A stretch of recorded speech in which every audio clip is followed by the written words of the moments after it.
Yan mga kabisyo, nandito tayo ngayon sa tindahan natin sa Bukawi. Makita ko sa inyo at meron kasi akong pipikapin dito na dalawang 4-feet na busina. Di-deliver natin sa Manila. Bay, ayan, nakaready naman na. Tinawag naman namin kanina na. Rising, sakay na natin. Dalawang 4-feet bay pasakay.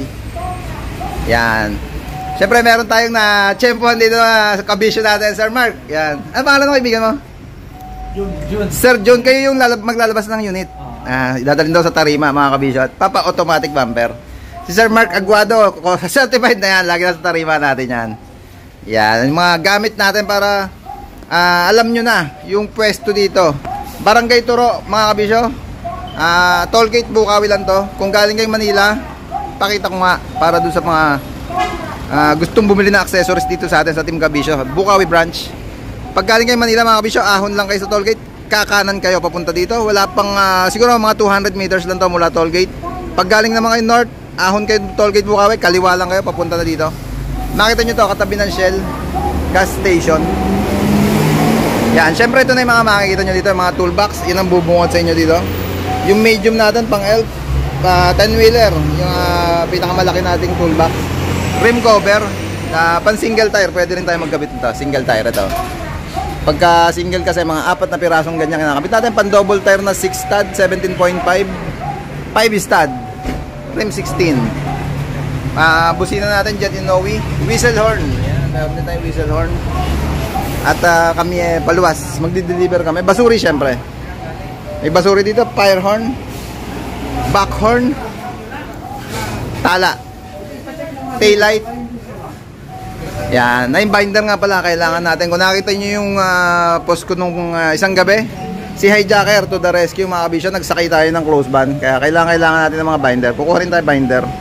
Ito yung picture nung hinakot ni Hijacker mga kabisyo. Yan, yung close band na hinakot namin. Kaya maraming binder ang kailangan natin. Spinner, Jet Inoue. Steering cover, meron din dito. Mga headlight. Yan, o kaya tawag na lang kayo mga kabisyo sa number na naka-flash sa screen natin lagi. Nag-ship din tayo mga kabisyo sa LBC. Cash on delivery, wala kayong babayaran na item mga kabisyo. Pagdating dyan, tsaka nyo babayaran kung ano yung orderin nyo, mga compressor. Yan, ilaw, clearance light, marker light. Yun yung ginagamit natin pan running light. Clearance light na Jet Inoue LED. Taillight natin, Surplus Japan, pang L.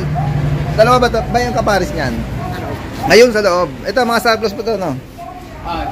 Yan, mga pang elf natin na taillight, Surplus Japan. Ayan pa, oh. Mga nakatago ko dati, nilabas ko na. Dahil dumating yung bago. Asan yung jet natin, ano? Nakatabi na ba? Yung taillight na apatan. Eh ba yung plaka nga pala natin? Pakitanggal nga, luluwas kami eh. Si Dos. Luluwas kami, hindi pwede to. Madali tayo dito. Tanggalin mo muna. Balik mo lang ulit tornilya. Yan mga kabisyo, napakita ko sa inyo yung ating store dito sa Barangay Turo, Bukawi, Bulacan. Kung gusto nyo ring mag-visit, pwede mag-drop by kayo dito. Sinabi ko naman kanina, pag galing kayo Manila, kanan kayo pagka exit nyo ng Bukawi, tollgate. Pag galing kayo north, kaliwa kayo pagka exit nyo ng Bukawi, tollgate. At nagsiship din kami sa mga order ng malalayong lugar via LBC, cash on delivery. Convoy Express, meron pa pala tayo dyan, no? Yung mga ginagamit natin na Convoy Express, side mirror sa mga Decotora na ginagawa natin unit mga kabisyo. Yan, hanggang dito na at palakad na kami. Tatanghalin kami. Mamaya, try kong pakita sa inyo kung saan yung mga iikutan namin mamaya na kinukuha na namin ng mga pyesa. Yun, no?